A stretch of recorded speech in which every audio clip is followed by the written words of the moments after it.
মীর আলী চোখে দেখে না। আগে আবছা আবছা দেখত, দুপুরে রোদের দিকে তাকালে হলুদ কিছু ভাসত চোখে। গত 2 বছর ধরে তাও থাসছে না, চারদিকে সীমাহীন অন্ধকার। তার বয়স প্রায় 70। এই বয়সে চোখ কান নষ্ট হতে শুরু করে, পৃথিবী শব্দ ও বর্ণহীন হতে থাকে। কিন্তু তার কান এখনও ভালো, বেশ ভালো। ছোট নাতনিটি যতবার কেঁদে ওঠে ততবারই সে বিরক্ত মুখে বলে, চুপ, শব্দ করিস না। মীর আলী আজকাল শব্দ সহ্য করতে পারে না। মাথার মাঝখানে কোথায় যেন ঝনঝন করে। চোখে দেখতে পেলেও বোধহয় এরকম হতো, আলো সহ্য হতো না। বুড়ো হওয়ার অনেক যন্ত্রণা, সবচেয়ে বড় যন্ত্রণার রাত দুপুরে বাইরে যেতে হয়। একা একা যাওয়ার উপায় নেই, তাকে পায়ের প্রবল চাপ নিয়ে মিহি সুরে ডাকতে হয়, বদি, ও বদি, বদিউজ্জামান। বদিউজ্জামান তার বড় ছেলে। মধুবন বাজারে তার একটা মণিহারি দোকান আছে। রোজ সন্ধ্যায় দোকান বন্ধ করে 7 মাইল হেঁটে সে বাড়ি আসে। পরিশ্রমের ফলে তার ঘুম হয় গাঢ়। সে সাড়া দেয় না, মীর আলী ডেকেই চলে, বদি, ও বদি, বদিউজ্জামান। জবাব দেয় তার ছেলের বউ অনুভা। অনুভার গলার স্বর অত্যন্ত তীক্ষ্ণ। সেই তীক্ষ্ণ স্বর কানে এলেই মীর আলীর মাথা ধরে। তবু সে মিষ্টি সুরে বলে, ও বউ, একটু বাইরে যাওন দরকার, বদিরে উঠাও। অনুভা তার স্বামীকে জাগায় না, নিজেই কুপি হাতে এগিয়ে এসে শ্বশুরের হাত ধরে। বড় লজ্জা লাগে মীর আলীর, কিন্তু উপায় কি? বুড়ো হওয়ার অনেক যন্ত্রণা, অনেক কষ্ট। মীর আলী নরম স্বরে বলে, চাঁদনি রাইট নাকি ও বউ? জি না। চোখে ফসফস লাগে, মনে হয় চাঁদনি। না, চাঁদনি না। এইখানে বসেন, এই নেন বদনা। অনুভা দূরে সরে যায়। মীর আলী ভার মুক্ত হয়, অন্যরকম একটা আনন্দ হয় তার। ইচ্ছা করে কিছুক্ষণ বসে থাকতে। অনুভা ডাকে, আব্বাজান, হইছে? ওঠেন, বসে আছেন কেন? ফজর ওয়াক্তে দেরি কত? দেরি আছে, আব্বাজান ওঠেন। মীর আলী অনুভার সাহায্য ছাড়াই উঠোনে ফিরে আসে। দক্ষিণ দিক থেকে সুন্দর বাতাস দিচ্ছে। রাতের দ্বিতীয় প্রহর শেষ হয়েছে বোধহয়। একটা দুটো করে শিয়াল ডাকতে শুরু করেছে। মীর আলী হৃষ্ট গলায় বলে, রাইত বেশি বাকি নাই। অনুভা জবাব দেয় না, হাই তোলে। একটা জল চৌকি দাও, উঠোনে বইয়া থাকি। দুপুর রাইতে উঠোনে বইবেন কি? যান, ঘুমাইতে যান। মীর আলী বাধ্য ছেলের মতো বিছানায় শুয়ে পড়ে। একবার ঘুম ভাঙলে বাকি রাতটা তার জেগে কাটা হয়েছে বোধহয়। একটা দুটো করে শিয়াল ডাকতে শুরু করেছে।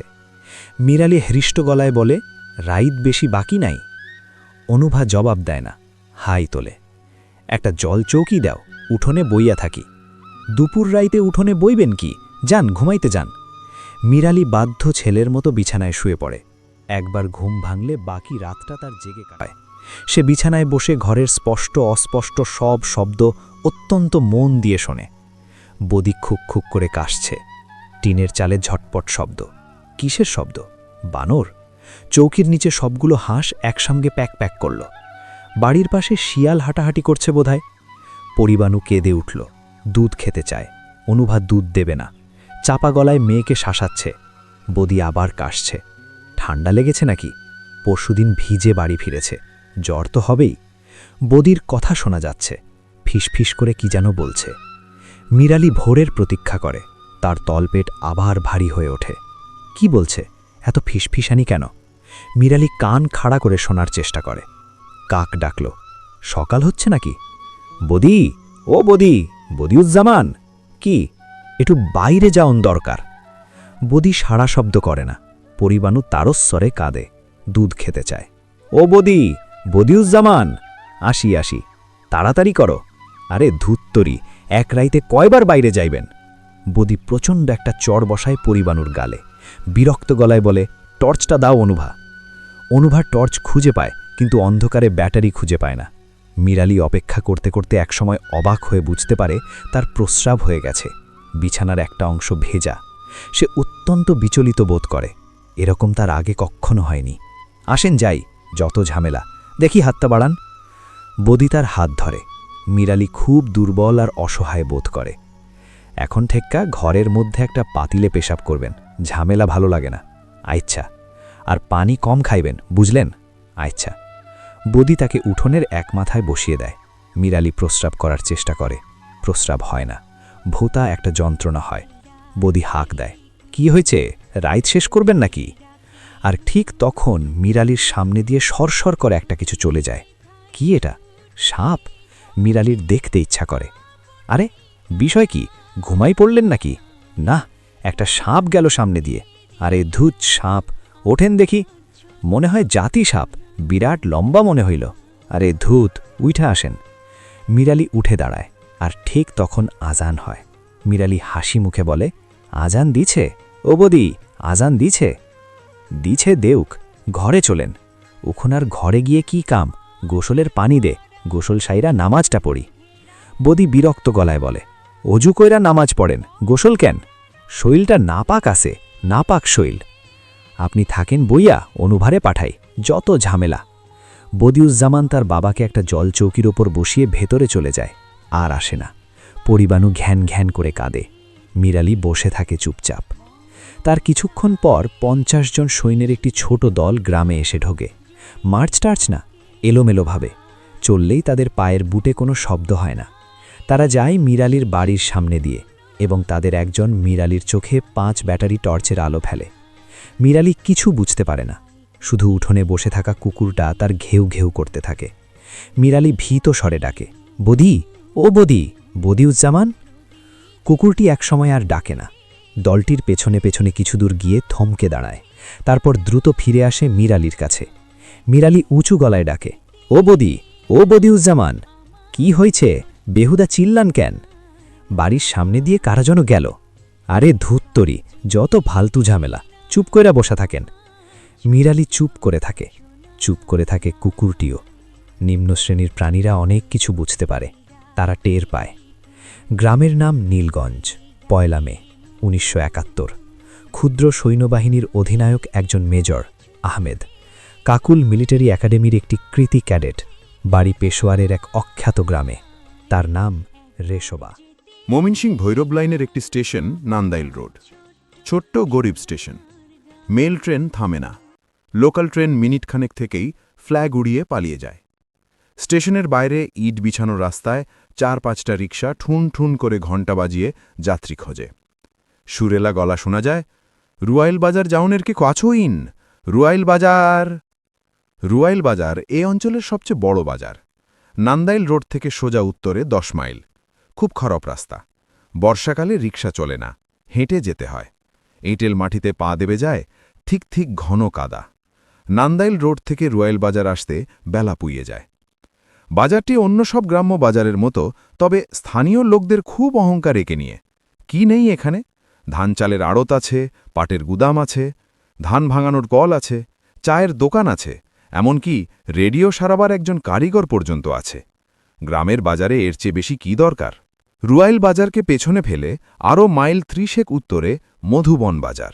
যাতায়াতের একমাত্র ব্যবস্থা গরুর গাড়ি, তাও শীতকালে। বর্ষায় হেঁটে ছাড়া অন্য উপায় নেই। উজান দেশ, নদী নালা নেই যে নৌকা চলবে। মধুবন বাজার পেছনে ফেলে পূব দিকে 7-8 মাইল গেলে ঘন জঙ্গল। স্থানীয় নাম মধুবনের জংলা মাঠ।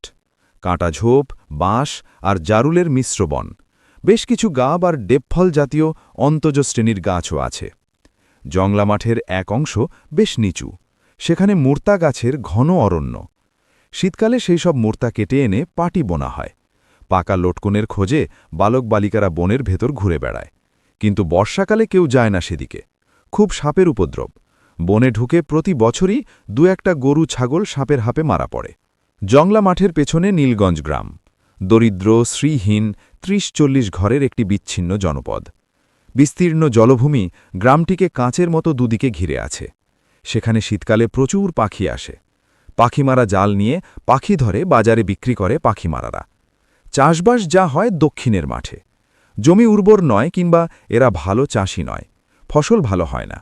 তবে শীতকালে এরা প্রচুর রবি শস্য করে। বর্ষার আগে আগে করে তরমুজ আর বাঙি। দক্ষিণের জমিতে কোনো রকম যত্ন ছাড়াই এ দুটি ফল প্রচুর জন্মায়। গ্রামের অধিকাংশ ঘরেই খড়ের ছাউনি। সম্প্রতি কয়েকটি টিনের ঘর হয়েছে। বদিউজ্জামানের ঘরটি টিনের।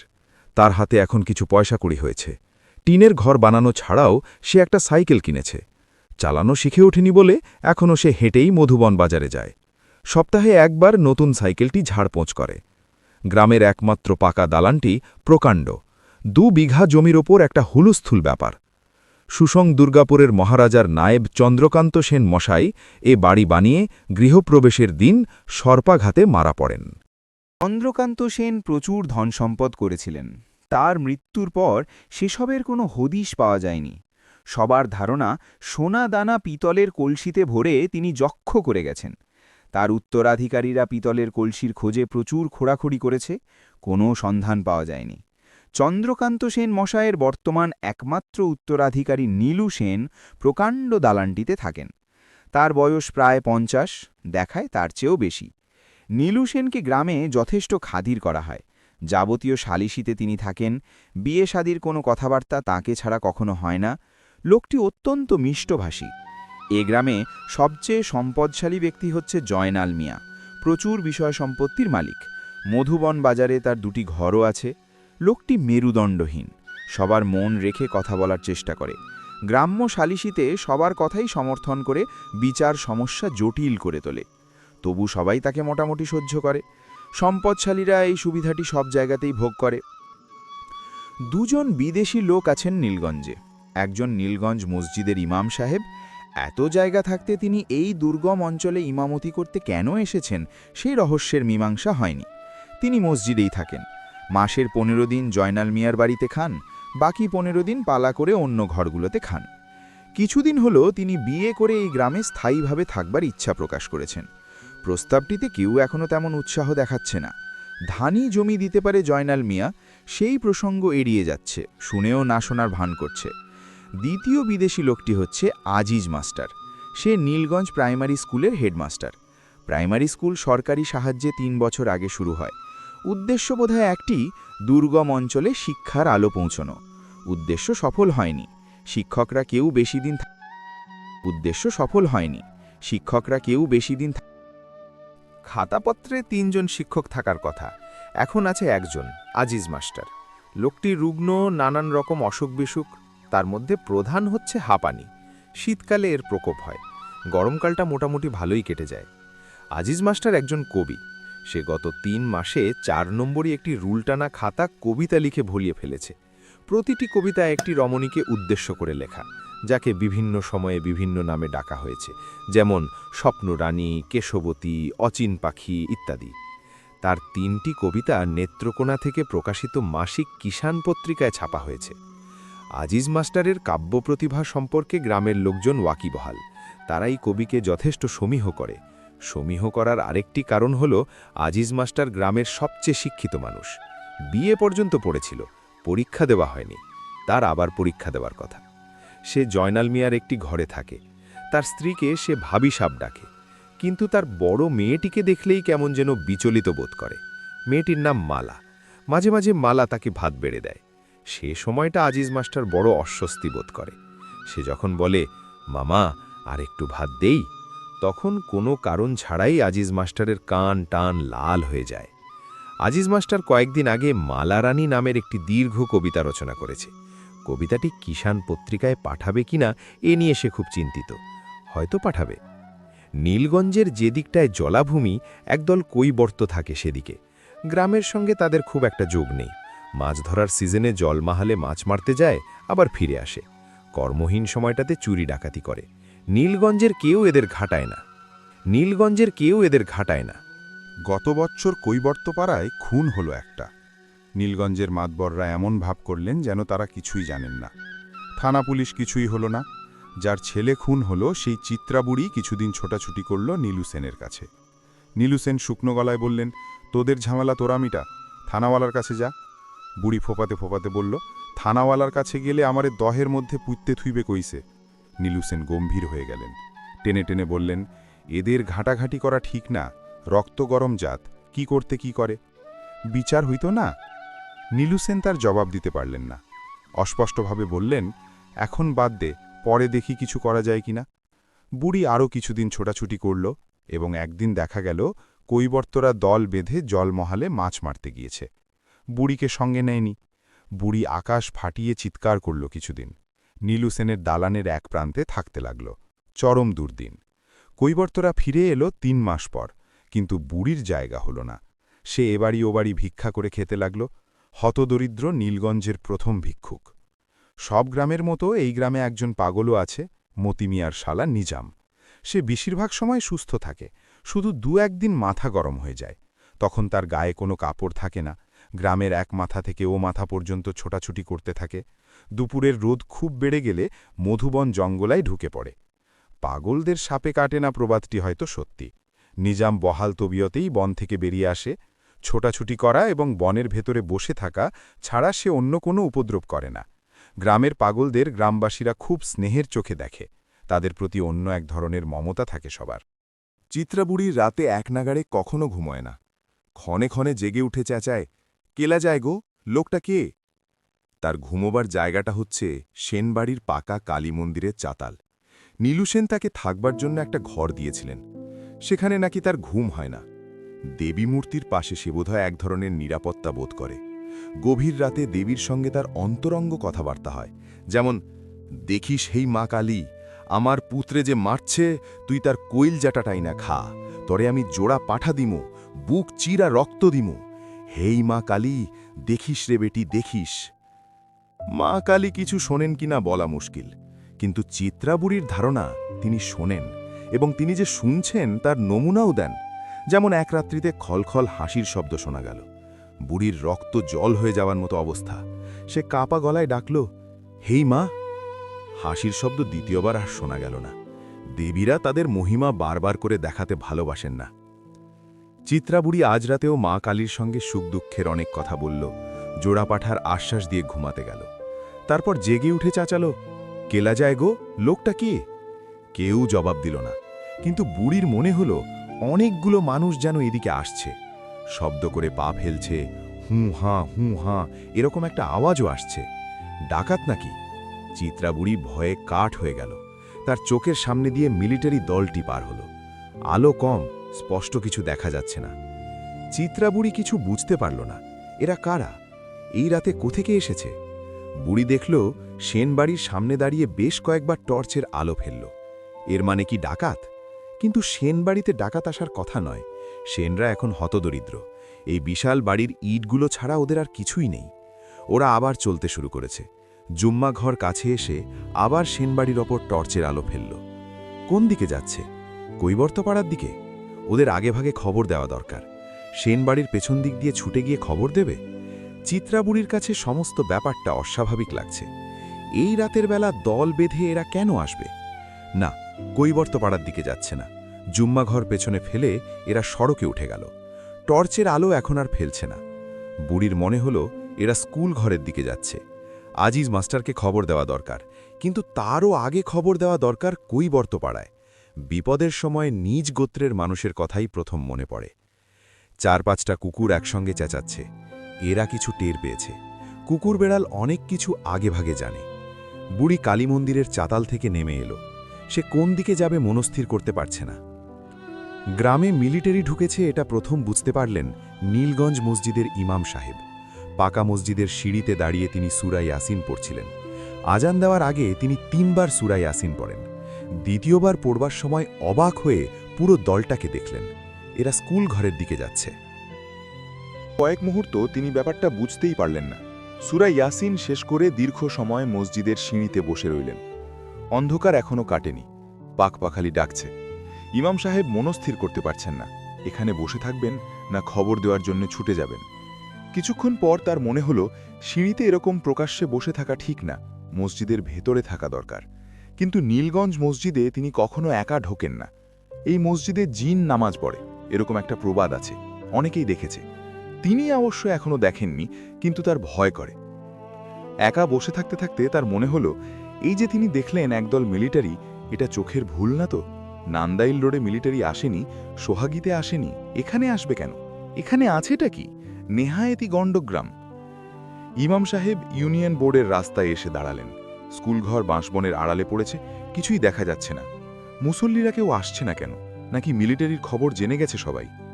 তার প্রবল ইচ্ছে হতে লাগলো নামাজ না পড়েই ধরে ফিরে যেতে। আকাশ ফর্সা হতে শুরু করেছে, অথচ কারও দেখা নেই। দীর্ঘ সময় অপেক্ষা করবার পর মতি মিয়াকে আসতে দেখা গেল। মতি মিয়া একটা মামলায় জড়িয়ে ইদানিং ধর্মকর্মে অতিরিক্ত রকমের উৎসাহী হয়ে পড়েছে। ইমাম সাহেব নিচু গলায় বললেন, এই মতি, কিছু দেখলা?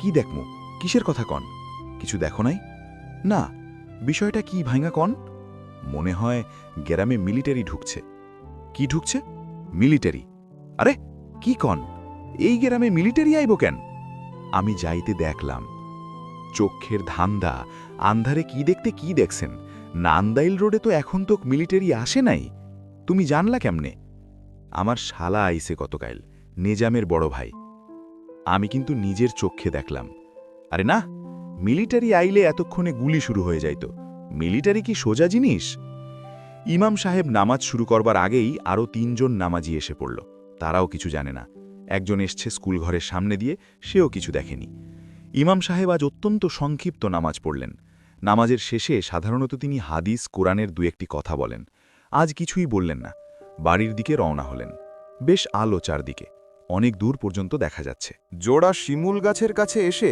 তিনি আর চোখে স্কুল ঘরের দিকে তাকালেন বারান্দায় সারি সারি সৈন্য বসে আছে ইমাম সাহেবের মনে হল স্কুল কম্পাউন্ডের গেটের কাছে দাঁড়ানো একটা লোক হাত ইশারা করে তাকে ডাকছে লোকটির পরনে ফুল প্যান্ট এবং নীল রঙের একটা হাফ শার্ট কিন্তু তাকে ডাকছে কেন নাকি তিনি ভুল দেখছেন ইমাম সাহেবের কপালে বিন্দু বিন্দু ঘাম জমল তিনি একবার আয়াতুল কুরসি ও 3 বার দোয়ায় ইউনুস পড়ে স্কুল ঘরের দিকে এগোলেন নীল শার্ট পরা লোকটিও এগিয়ে আসছে তার দিকে ব্যাপার কি একে তিনি অতি দ্রুত দোয়ায় ইউনুস পড়তে লাগলেন লা ইলাহা ইল্লা আনতা সুবহানাকা ইন্নী কুনতু মিনাজ জালিমিন এই দোয়াটি খুব কাজের হযরত ইউনুস আলাইহিসসালাম মাছের পেটে বসে এই দোয়া পড়েছিলেন নীল শার্ট পরা লোকটা এগিয়ে আসছে কি চায় সে আপনি কে আমি এই গ্রামের ইমাম আসসালামু আলাইকুম ইমাম সাহেব ওয়ালাইকুম আসসালাম ওয়া রাহমাতুল্লাহ আপনি একটু আসেন আমার সাথে কই যাইতাম আসেন মেজর সাহেব আপনাকে ডাকেন ভয়ের কিছু নাই আসেন ইমাম সাহেব 3 বার ইয়া মুকাদ্দিমু পড়ে ডান পা আগে ফেললেন সঙ্গের নীল শার্ট পরা লোকটি মৃদুস্বরে বলল এত ভয় পাচ্ছেন কেন ভয়ের কিছুই নাই আজিজ মাস্টারের অনিদ্রা রোগ আছে অনেক রাত পর্যন্ত তাকে জিগে থাকতে হয় বলেই অনেক বেলা পর্যন্ত ঘুমাতে হয় আজ তাকে ভোরের আলো ফোঁটার আগেই জাগতে হলো কারণ স্কুলের দপ্তরি ও দারোয়ান রাসমোহন প্রচণ্ড শব্দে দরজায় ধাক্কা দিচ্ছে যেন ভূমিকম্প হচ্ছে এক্ষুনি আজিজ মাস্টারকে ঘর থেকে বের করতে হবে বন্ধ দরজার ওপাশ থেকে আজিজ মাস্টার কথা বলল এই রাসমোহন কি ব্যাপার মিলিটারি গ্রামে মিলিটারি আসছে স্কুল ঘরে কি বলছিস রাসমোহন আপনারে স্যার ডাকে আজিজ মাস্টার দরজা খুলে দেখল রাসমোহনের থুতনি বেয়ে ঘাম পড়ছে গায়ের ফতুয়াটাও ঘামে ভেজা স্কুল থেকে দৌড়ে এসেছে বোধহয় শব্দ করে শ্বাস টানছে রাসমোহন আবার বলল স্যার আপনারে ডাকে স্যার আজিজ মাস্টার রাসমোহনের কথা মোটেও বিশ্বাস করল না সময়টা খারাপ খাকি পোশাকের একজন পিয়ন দেখলেও সবাই ভাবে পাঞ্জাবি মিলিটারি রাসমোহনের রজ্জুতে সর্পভ্রম হয়েছে থানাওয়ালারা কেউ এসেছে কেন্দুয়া থেকে খুব সম্ভব চিত্রাবুড়ির ছেলের ব্যাপারে মার্ডার কেসে পুলিশের খুব উৎসাহ দল বেঁধে চলে আসে নগদ বিদায়ের ব্যবস্থা আছে এখানেও তাই হয়েছে আজিজ মাস্টার অনেকখানি সময় নিয়ে হাত মুখ ধুলল তার মাথায় চুল নেই তবু যত্ন করে চুল আঁচড়াল পরিষ্কার একটা পাঞ্জাবি গায়ে দিয়ে রাস্তায় বেরুল অর্ধেক পথ আসার পর তার মনে পড়ল চাবি ফেলে এসেছে আবার ফিরে গেল চাবি আনতে বাড়ি ফিরবার পথে সত্যি সত্যি বুঝল গ্রামে মিলিটারি এসেছে মতি মিয়ার সঙ্গে তার দেখা হলো রতন মাঝির সঙ্গে দেখা হলো বাড়ি ঢুকবার মুখে জয়নাল মিয়াকেও ছাতা মাথায় দিয়ে আসতে দেখা গেল রাসমোহন এদের প্রত্যেককে একবার একবার করে তার অভিজ্ঞতার কথা বলল রাসমোহনের বর্ণনা মতে সে স্কুল ঘরের বারান্দায় ঘুমাচ্ছিল তখনও চারিদিকে অন্ধকার কে যেন তার পায়ে একটা ঝাঁকুনি দিয়ে মুখে টর্চের আলো ফেলে সে উঠে বসে দেখে স্কুলে মিলিটারি গিজগিজ করছে জয়নাল মিয়া নিচু গলায় বলল আন্দাজ কতজন হইব 4-500 কম না কও কি তুমি বেশিও হইতে পারে সবটি মস্ত জোয়ান জোয়ান তো হইবই মিলিটারি দুবলা পাতলা হয় নাকি হাতে অস্ত্রপাতি আছে জয়নাল মিয়া বিরক্ত মুখে বলল অস্ত্রপাতি তো থাকবেই এরা কি বিয়ে করতে আইছে আজিজ মাস্টার গম্ভীর গলায় বলল তারপর কি হয়েছে রাসমোহন তারা আমার নাম জিগাইল কোন ভাষায় উর্দু না ইংরেজি বাংলায় পরিষ্কার জিগাইল তোমার নাম কি তুমি কে কি করো তা কিভাবে হয় এরা তো বাংলা জানে না আমি স্যার পরিষ্কার শুনলাম নিজের কানে শুনলাম তারপর বলো তারপর কি হলো আমি কইলাম আমার নাম রাসমোহন, আমি স্কুলের দপ্তরি। তখন তারা কইল, হেডমাস্টাররে ডাইকে আনো। বাংলায় বলল, জি স্যার। আরে কি যে বলে পাগল ছাগলের মতো, এরা বাংলা জানে নাকি? কি শুনতে কি শুনেছ? আজিজ একটা সিগারেট ধরাতে গিয়ে লক্ষ্য করল তার হাত কাঁপছে এবং প্রস্রাবের বেগ হচ্ছে। খুব খারাপ লক্ষণ, এক্ষুনি হাঁপানির টান শুরু হবে। অতিরিক্ত উত্তেজনায় তার হাঁপানির টান ওঠে।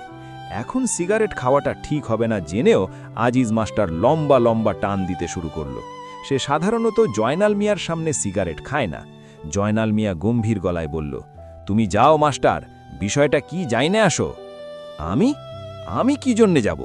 আরে ডাকতাছে তোমারে, তুমি যাইবা না তো যাইবটা কে? আজিজ মাস্টারের সত্যি সত্যি হাঁপানির টান উঠে গেল। সিগারেট ফেলে দিয়ে সে লম্বা লম্বা শ্বাস নিতে শুরু করল। জয়নাল মিয়া গম্ভীর গলায় বলল, এরা এইখানে থাকবার জন্যে আসে নাই, বুঝলা? যাইতাছে অন্য কোনোখানে, ভয়ের কিছু নাই। একটা পাকিস্তানি পতাকা হাতে নিয়ে যাও। একটা পতাকা আছে না, বাঁশের আগায় বাঁধো। আমি একলা যাব? বলেন কি? একসঙ্গে বেশি মানুষ যাওয়া ঠিক না। ঠিক বেঠিক যাই হোক, আমি একা যাব না। এই রকম করতেছো কেন মাস্টার? এরা বাঘও না ভাল্লুকও না। একা যাব না, আপনারা চলেন আমার সাথে। সকাল প্রায় 7টার দিকে 6 জনের একটি ছোট্ট দলকে একটি পাকিস্তানি ফ্ল্যাগ হাতে নিয়ে স্কুল ঘরের দিকে আগাতে দেখা গেল। রোগা আজিজ মাস্টার দলটির নেতৃত্ব দিচ্ছে। সে স্কুল ঘরের কাছাকাছি এসে গলা ফাটিয়ে চিৎকার করল, পাকিস্তান! দলের অন্য সবাই আকাশ বাতাস কাঁপিয়ে বলল, জিন্দাবাদ! কায়েদে আজম জিন্দাবাদ! লিয়াকাতানি খান জিন্দাবাদ! মহাকবি ইকবাল জিন্দাবাদ! রোদ উঠে গেছে। বৈশাখ মাস, অল্প সময়েই রোদ ঝাঁঝালো হয়ে ওঠে। ছোট্ট দলটি, যার নেতৃত্ব দিচ্ছে আজিজ মাস্টার, রোদে দাঁড়িয়ে ঘামছে। তাদের মুখ রক্তশূন্য। তারা বুকের মধ্যে এক ধরনের কাঁপুনি অনুভব করছে। রাস্তার ওপাশে 4-5টা জারুল গাছ। গাছের নিচে গেলে ছায়া পাওয়া যায়, কিন্তু সেখানে যাওয়া ঠিক হবে কিনা আজিজ মাস্টার বুঝতে পারছে না। তারা জড়াজড়ি হয়ে দাঁড়িয়ে থেকে ধ্বনি দেয়, আর চোখে মিলিটারিদের দিকে তাকায়। সরাসরি তাকাতে সাহসে কুলায় না। সমস্ত বারান্দা জুড়ে মিলিটারিরা ছড়িয়ে ছিটিয়ে আছে। কেউ বসে আছে, কেউ মাথার নিচে হ্যাভার স্যাক দিয়ে ঘুমের মতো পড়ে আছে। পাকিস্তান জিন্দাবাদ ধ্বনি দিয়ে এগিয়ে আসা দলটির প্রতি তাদের কোনো উৎসাহ দেখা গেল না। তাদের দৃষ্টি সন্ন্যাসীদের মতো নির্লিপ্ত, যেন জগতের কোনো কিছুতেই তাদের কিছু আসে যায় না। পাকিস্তানের ফ্ল্যাগটি মতি মিয়ার হাতে। সে হাত উঁচু করে ফ্ল্যাগটি দোলাচ্ছিল। হাত ব্যথা হয়ে গেছে, কিন্তু নামাবার সাহস হচ্ছে না। আজিজ মাস্টার খুক খুক করে কয়েকবার কাশল। সেই শব্দে বারান্দায় বসা কয়েকজন তাকালো তার দিকে। আজিজ মাস্টার প্রাণপণে কাশি চাপতে চেষ্টা করল। সময়টা খারাপ, এরকম সময়ে কাউকে অযথা বিরক্ত করা ঠিক না, কিন্তু ক্রমাগত কাশি উঠছে। আজিজ মাস্টার লক্ষ্য করল, উঠোনে চেয়ার পেতে যে অফিসারটি বসে আছেন তিনি এক দৃষ্টিতে তাকিয়ে আছেন তার দিকে। অত্যন্ত রূপবান একজন মানুষ, মিলিটারি পোশাকেও তাকে রাজপুত্রের মতো লাগছে। এর চোখে মুখে কোনো ক্লান্তি নেই, তবে বসে থাকার ভঙ্গিটি শ্রান্তির ভঙ্গি। তিনি তার সামনে টেবিলে পা তুলে দিয়েছেন, পায়ে খয়েরি রঙের মোজা। মানুষটি প্রকাণ্ড, তবে সেই তুলনায় পায়ের পাতা দুটি ছোট। তার কাছাকাছি যে রোগা লোকটি দাঁড়িয়ে আছে তাকে দেখতে বাঙালির মতো লাগছে। তার গায়ে চকচকে নীল রঙের একটা শার্ট। এই লোকটি খুব ঘামছে। ময়লা একটা রুমালে ক্রমাগত ঘাড় মুছছে। অফিসারটি মৃদুস্বরে কি যেন বলল নীল শার্ট পরা লোকটিকে। নীল শার্ট পরা লোকটি তীক্ষ্ণ গলায় বলল, আপনাদের মধ্যে হেডমাস্টার সাহেব কে? কে আপনাদের মধ্যে হেডমাস্টার? আজিজ মাস্টারের বুকের মধ্যে শিরশির করতে লাগল। মতি মিয়া আজিজ মাস্টারের পিঠে মৃদু ধাক্কা দিল। আজিজ মাস্টার কাশির বেগ থামাতে থামাতে বলল, জি আমি। আপনি থাকেন, অন্য সবাইকে যেতে বলেন। যান ভাই, আপনারা সবাই যান, ভয়ের কিছুই নাই। আজিজ মাস্টার একা দাঁড়িয়ে রইল। অন্যরা মনে হলো হাঁপ ছেড়ে বেঁচেছে, তবে তারা চলেও গেল না। জুম্মা ঘরের কাছে ছাতিম গাছের নিচে বসে রইল চুপচাপ। ব্যাপারটা কিছুই বোঝা যাচ্ছে না। মাস্টার ফিরে না আসা পর্যন্ত কিচ্ছু পরিষ্কার হবে না। মতি বিড়ি ধরিয়ে টানতে লাগল। সে জয়নাল মিয়ার সামনে বিড়ি খায়, এই কথা তার মনে রইল না। সময়টা খারাপ, এই সময় কোনো কিছু মনে থাকে না। ছোট চৌধুরীও সিগারেট ধরালেন। তিনি সকাল থেকেই ঘামছেন। মতি মিয়া বলল, ভয়ের কিছু নাই কি কন? না, ভয়ের কি? এরা বাঘও না ভাল্লুকও না। একেবারে খাঁটি কথা, অতি লেহ কথা। জয়নাল মিয়া উৎসাহিত বোধ করে। মতি বলল, নীলু চাচার বাড়ির যাই, চলেন। কথাটা তার খুব মনে ধরে, কিন্তু মাস্টার ফিরে না আসা পর্যন্ত নড়তেও ইচ্ছে করে না। রোদ চড়তে শুরু করে। ছাতিম গাছের নিচে একটি দুটি করে মানুষ জমতে শুরু করে। সবার মধ্যে একটা চাপা উত্তেজনা। ঝা ঝা করছে রোদ। উত্তরবন্দে বোরো ধান পেকে আছে, কাটতে হবে। কিছু কিছু জমিতে পাট দেওয়া হয়েছে, ক্ষেত নিড়ানির সময় এখন। দক্ষিণ বন্দে আউশ বোনা হবে, কিন্তু আজ মনে হয় এ গ্রামের কেউ কোথাও যাবে না। আজকের দিনটা চাপা উত্তেজনা নিয়ে সবাই অপেক্ষা করবে। এ গ্রামে বহুদিন এরকম ঘটনা ঘটেনি। বদিকে দেখা গেল ফর্সা জামা গায়ে দিয়ে হনহন করে আসছে, তার বগলে ছাতা। ছাতিম গাছের নিচে একসঙ্গে এতগুলো মানুষ দেখে সে হচ্চকিয়ে গেল। বিষয় কি? মতি মিয়া ঠান্ডা গলায় বলল, জানো না কিছু? কি জানমু? আরে মুসিবত, জান লইয়া টানাটানি, আর কিছু জানো না? বদি চিন্তিত ভঙ্গিতে তাকায়, কিছু বুঝতে পারে না। জয়নাল মিয়া ঠান্ডা গলায় বলে, গ্রামে মিলিটারি আইছে। এইটা কি কন? এইখানে মিলিটারি আইবে কেন? স্কুল ঘরে গিয়া নিজের চোখে দেখো, আজিজ মাস্টারের রাইখা দিছে। হ্যাঁ, আজ মধুবনে গিয়ে কাম নাই, বাড়ির যাও। বদি রাস্তার উপর বসে পড়ে, ফিসফিস করে বলে, কি সর্বনাশ! জয়নাল মিয়া বিরক্ত হয়ে বলে, সর্বনাশের কি আছে? আমরা কি করলাম? কিছু করছি আমরা? বদি মুখ লম্বা করে বসে থাকে। একসময় মৃদুস্বরে বলে, মুসলমানের জন্য ভয়ের কিছু নাই।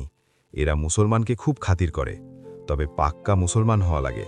4 কলমা জিজ্ঞেস করে। সবাই মুখ চাওয়াচাওয়ি করে। 4 কলমা কারো জানা নেই। বদি উৎসাহিত হয়ে বলে, সুন্নত হয়েছে কিনো এটাও দেখে, কাপড় খুলে দেখে। তুমি জানলা কেমনে? নান্দাইল রোডে হুনছি, সুন্নত না থাকলেই দুম, গুল্লি।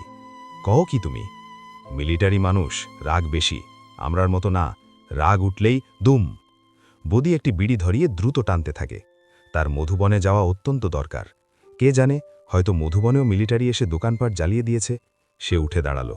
মতিমিয়া বলল, যাও কই? বদি তার উত্তর না দিয়ে উল্টো দিকে হাঁটা শুরু করল। স্কুল ঘরকে পাশ করিয়ে যেতে হবে, হাঁটতে হবে অনেক পথ। কি সর্বনাশ! জয়নাল মিয়া বিরক্ত হয়ে বলে, সর্বনাশের কি আছে? আমরা কি করলাম? কিছু করছি আমরা? বদি মুখ লম্বা করে বসে থাকে। একসময় মৃদুস্বরে বলে, মুসলমানের জন্য ভয়ের কিছু নাই। এরা মুসলমানকে খুব খাতির করে, তবে পাক্কা মুসলমান হওয়া লাগে। 4 কলমা জিজ্ঞেস করে। সবাই মুখ চাওয়াচাওয়ি করে।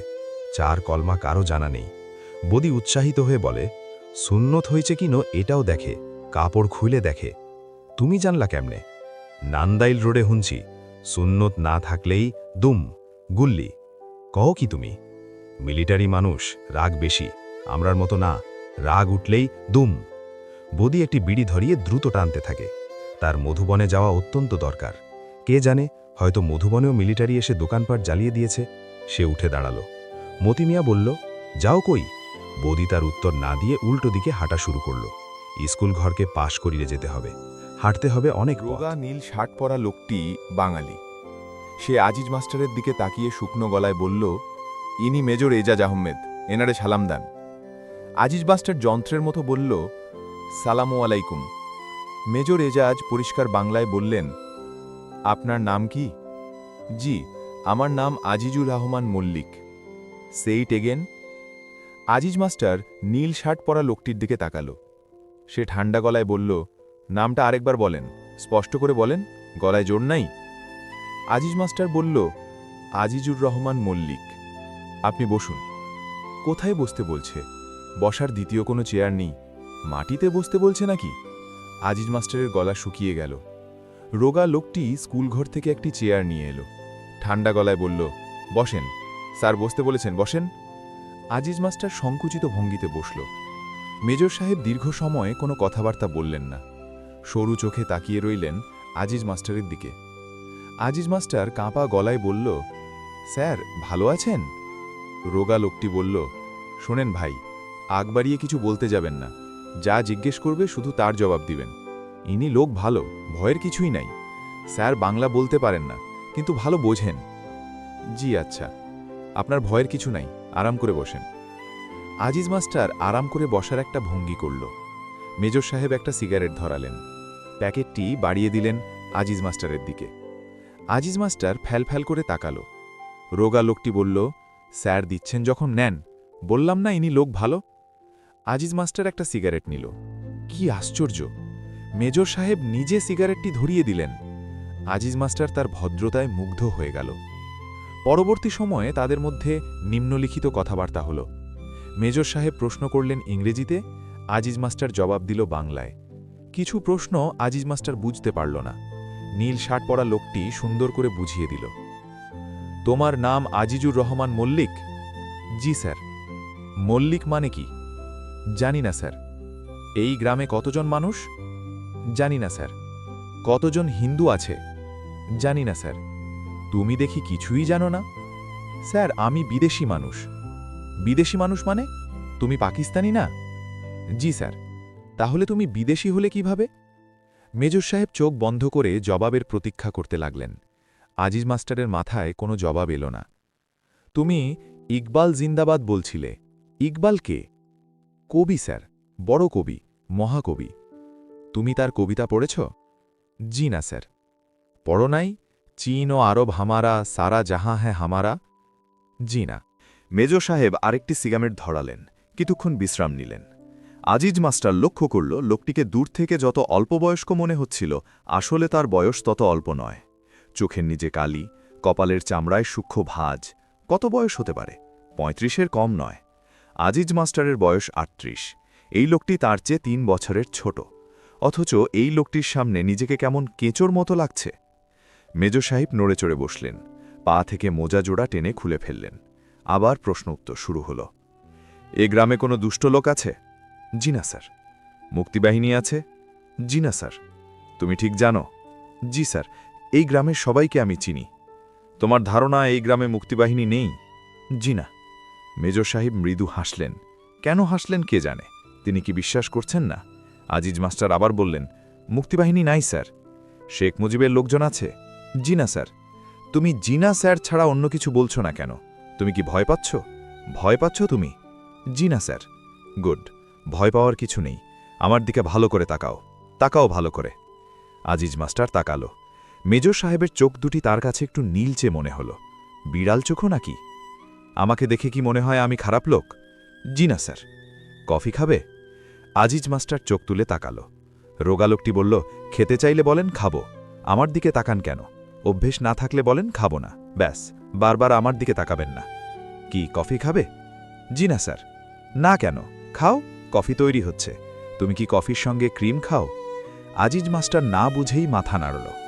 কফি এসে পড়ল কিছুক্ষণের মধ্যে। অতি বিস্বাদ জিনিস। আজিজ মাস্টার চুকচুক করে কফি খেতে লাগল। কাপ নামিয়ে রাখার সাহস হল না। বুঝলে আজিজ, পাকিস্তানি মিলিটারির নামে আজগুবি সব গল্প ছড়ানো হচ্ছে। আমরা নাকি কোথায় কুড়ুল দিয়ে কুপিয়ে 2টি মুক্তিবাহিনীর ছেলেকে মেরেছি। গল্পটা তোমার বিশ্বাস হয়? আজিজ মাস্টার জবাব দিল না। মেজর সাহেব অনেকটা সময় নিয়ে সিগারেট ধরালেন। তারপর ঠান্ডা গলায় বললেন, আমরা কাঠুরে হলে সেটা করতাম, কিন্তু আমরা কাঠুরে নই, আমরা সৈনিক। আমরা গুলি করে মারব, ঠিক না? জি স্যার। হিন্দুস্তান বেতারে এসব প্রচার চালাচ্ছে এবং অনেকেই এসব শুনছে, ঠিক না? বলো ঠিক বলছি কিনা? জি স্যার, ঠিক। আজিজ মাস্টারের গলায় কফি আটকে গেল। তার আছে, এবং সে স্বাধীন বাংলা বেতার শোনে। কি আছে? জি স্যার। কিন্তু তুমি নিশ্চয়ই শোনো না, ঠিক না? মাঝে মাঝে শুনি স্যার। শুনলেও নিশ্চয়ই বিশ্বাস করো না, ঠিক না? মাঝে মাঝে বিশ্বাস হয়। আজিজ? জি স্যার। তুমি একজন সৎ লোক। অন্য কেউ হলে বলতো বিশ্বাস হয় না। আমার মনে হয় তুমি মিথ্যা একেবারেই বলতে পারো না। আচ্ছা, এখন বলো, আর কার ট্রানজিস্টার আছে? নীলু সেনের আছে, জয়নাল মিয়ার আছে। ওরা কেমন লোক? ভালো লোক স্যার, নির্বিরোধী মানুষ। এই গ্রামে খারাপ মানুষ কেউ নেই। তাই নাকি? জি স্যার। আচ্ছা ঠিক আছে, তুমি যাও, ভয়ের কিছু নাই। আজিজ মাস্টার উঠে দাঁড়ালো। তার মনে হলো মেজর সাহেব একজন বিশিষ্ট ভদ্রলোক। আসসালামু আলাইকুম স্যার। ওয়ালাইকুম সালাম। আজিজ মাস্টারের কেন যেন মনে হল এক্ষুনি তাকে আবার ডাকা হবে। সে এগোতে লাগল খুব সাবধানে, কিন্তু কেউ তাকে ডাকল না। প্রায় 30 গজের মতো যাওয়ার পর সে ভয়ে ভয়ে একবার পেছনে তাকাল। মেজর সাহেব তীক্ষ্ণ দৃষ্টিতে তাকিয়ে আছেন। তার সঙ্গের রোগা লোকটিও চিন্তিত মুখে তাকিয়ে আছে। আজিজ মাস্টারের বুক ধক করে উঠল। কেন উঠল কে জানে। একবার পেছন ফিরে আবার মুখ ফিরিয়ে চলে যাওয়া যায় না। আজিজ মাস্টার দ্বিতীয়বার বলল, আসসালামু আলাইকুম। মেজর সাহেব তখন তাকে হাত ইশারা করে ডাকলেন। নীল শার্ট পরা লোকটি বলল, এই যে মাস্টার সাহেব, এদিকে আসেন ভাই, স্যার ডাকেন। আজিজ মাস্টার ফিরে এলো। মেজর সাহেব হাসি মুখে বললেন, শুনলাম তুমি কবিতা লেখো। আজিজ মাস্টার বেকুপের মতো তাকালো। সে কিছুই বুঝতে পারছে না। এখানকার মসজিদের যে ইমাম সাহেব আছে তার কাছে শুনলাম, তার সঙ্গে আমার কথা হয়েছে। তুমি কি সত্যি কবিতা লেখো? জি স্যার। বেশ, একটা কবিতা শোনাও। কবিতা আমি পছন্দ করি, শোনাও একটা কবিতা। আজিজ মাস্টার তাকালো নীল শার্ট পরা লোকটির দিকে। সে শুকনো গলায় বলল, স্যার শোনাতে বলছে, শোনান। চেয়ারে বসেন, বসে শোনান, ভয়ের কিছু নাই। আজিজ মাস্টার হতভম্ব হয়ে তাকিয়ে রইল। মেজর সাহেব বললেন, বলো বলো, সময় নষ্ট করার কোনো মানে হয় না। লেটেস্ট কবিতাটি বলো। আজিজ মাস্টার যন্ত্রের মতো 4 লাইন বলে গেল। আজি এ নিশীথে তোমারে পড়িছে মনে, হৃদয়ে যাতনা উঠিছে জাগিয়া ক্ষণে ক্ষণে। তুমি সুন্দর চেয়ে থাকি তাই কল্পলোকের চোখে, ভালোবাসা ছাড়া নাই কিছু আর মোর মরুময় বুকে। নীল শার্ট সেটি অনুবাদ করে দিল। মেজর সাহেব বললেন, এটিই তোমার লেটেস্ট? জি স্যার। ভালো হয়েছে, বেশ ভালো। তা মেয়েটি কে? জি স্যার। কবিতার মেয়েটি কে? ওর নাম কি? মালা। মেয়েটি এখানেই থাকে? আজিজ মাস্টার কপালের ঘাম মুছল, শুকনো গলায় বলল, এইখানেই থাকে। তোমার স্ত্রী নাকি? জি না স্যার, আমি বিয়ে করিনি। এই মেয়েটিকে বিয়ে করতে চাও? আজিজ মাস্টার ঢোক গিলল। বলে কি এই লোক? কি বলো, চুপ করে আছো কেন? নাকি মেয়ের বাবা তোমার মতো বুড়োর কাছে বিয়ে দিতে চায় না? আজিজ মাস্টার খুক খুক করে কাশতে লাগল। নীল শার্ট তীক্ষ্ণ গলায় বলল, স্যারের কথার জবাব দেন, স্যার রেগে যাচ্ছেন। মেজর সাহেব কৌতূহলী হয়ে তাকালেন, তার চোখ দুটি খুশি খুশি। বলো, মেয়েটির বয়স কত? বয়স কম। কত? 13-14। মেজর সাহেব হঠাৎ সুর পাল্টে নরম স্বরে জিজ্ঞেস করলেন, মেয়েটি কার? ওর বাবার নাম কি? আজিজ মাস্টার জবাব দিল না। মেজর সাহেব অসহিষ্ণু কণ্ঠে বললেন, শুধু শুধু দেরি করছো, বলে ফেলো। নীল শার্ট বলল, কেন শুধু শুধু রাগাচ্ছেন, বলে দেন না। জয়নাল মিয়ার মেয়ে, ওনার বড় মেয়ে, যার বাড়িতে ট্রানজিস্টার আছে। আজিজ মাস্টার বেশ অবাক হল। এই লোকটির স্মৃতিশক্তি বেশ ভালো, মনে রেখেছে। তুমি এখন আর আগের মতো স্বতঃস্ফূর্তভাবে কথা বলছো না, প্রতিটি প্রশ্ন দুবার করে করতে হচ্ছে। কারণ কি? আজিজ মাস্টার জবাব দিল না। তুমি কি আমার উপর রাগ করেছ? বলো, রাগ করেছ? না। এখন তুমি আর স্যার বলছো না কেন? নিশ্চয়ই তুমি আমার উপর রাগ করেছ। জি না স্যার। মেজর সাহেব অনেকখানি ঝুঁকে এলেন আজিজ মাস্টারের দিকে, গলার স্বর নিচে নামিয়ে বললেন, শোনো, ওই মেয়েটির সঙ্গে আমি তোমার বিয়ের ব্যবস্থা করে দিচ্ছি। আজ রাতে সম্ভব হবে না, আজ রাতে আমরা ব্যস্ত, কাল ভোরে। কি, তুমি খুশি তো? আজিজ মাস্টার তাকিয়ে রইল। কি, কথা বলছো না যে? বলো। শুক্রিয়া। শুক্রিয়া। আমি কথার খেলাফ করি না, যা বলেছি তা করব। এখন তুমি আমার কয়েকটি প্রশ্নের জবাব দাও। মেজর সাহেব সিগারেটের প্যাকেট বাড়িয়ে দিলেন, নিজে একটি ধরালেন। তার চোখে এখন আর হাসি ঝিকমিক করছে না। তোমাদের এই জঙ্গলা মাঠে কি আছে? কিছু নাই, জঙ্গল। আমরা জানি ইস্ট বেঙ্গল রেজিমেন্টের বেশ কিছু জওয়ান এবং কয়েকজন অফিসার এখানে লুকিয়ে আছে। আজিজ মাস্টারের চোখ বড় হয়ে গেল। ওরা আমাদের 2 জন অফিসারকেও নিয়ে গেছে। একজন হচ্ছে আমার বন্ধু মেজর বখতিয়ার, ফুটবল প্লেয়ার। আমি কিছুই জানি না স্যার। কিছুই জানো না? জি না স্যার। আমি যতদূর জানি এ গ্রাম থেকেই তো ওদের খাবার যাচ্ছে। আমি স্যার কিছুই জানি না। আমি ভাবছিলাম জানো। জানি না স্যার। মেজর সাহেব চোখ বন্ধ করে সিগারেট টানতে লাগলেন। প্রচণ্ড প্রস্রাবের বেগ হয়েছে আজিজ মাস্টারের। সে ভয়ে ভয়ে বলল, স্যার আমি যাই। মেজর সাহেব চোখ না খুলেই বললেন, সেটা কি ঠিক হবে? আমরা ওদের ধরতে এসেছি। এখন তোমাকে যেতে দিলে খবরটা ওদের কাছে পৌঁছে যেতে পারে, পারে না? আজিজ মাস্টার ঢোক গিলল। তুমি ওই ঘরে আজ রাতটা কাটাও। আমরা অপারেশন শুরু করব বিকেলের দিকে। আরেকটি বড় কোম্পানি আসবে আমাকে সাহায্য করতে, ওদের জন্যই অপেক্ষা করছি। আজিজ মাস্টারের হাঁপানি টান উঠে গেল, টেনে টেনে শ্বাস নিতে লাগল। মেজর সাহেব হালকা গলায় বললেন, তোমাকে অনেক গোপন খবর দিয়ে দিলাম, তবে অসুবিধা নেই, তুমি বন্ধু মানুষ, যাও ওই ঘরে চলে যাও। স্যার আমি কিছুই জানি না। জানো না সে তো আগেই বলেছ। সবাই কি আর সবকিছু জানে? জানে না। যাও ওই ঘরে গিয়ে বসে থাকো। রোদ থেকে এসেছে বলেই কিনা কে জানে এই পরিচিত ঘরও আজিজ মাস্টারের কাছে অচেনা লাগতে লাগলো। অথচ এটা টিচার্স রুম। আজিজ মাস্টার রোজ এখানে বসে। মাস্টার সাহেব? কে? আজিজ মাস্টার অবাক হয়ে দেখল একটা চেয়ারে ইমাম সাহেব জড়সড় হয়ে বসে আছেন। ইমাম সাহেবের নাক মুখ ফুলে গেছে। নিচের ঠোঁটটি কেটে গেছে, তার সাদা পাঞ্জাবিতে রক্তের ছোপ, কাটা ঠোঁট দিয়ে হলুদ রঙের রস বেরোচ্ছে। আজিজ মাস্টার দীর্ঘ সময় তার দিকে তাকিয়ে রইল এবং নিজের অজান্তেই একসময় তার প্রস্রাব হয়ে গেল। ইমাম সাহেব তাকিয়ে তাকিয়ে দেখলেন মেঝেতে প্রস্রাব করাচ্ছে, তার কোনো ভাবান্তর হল না।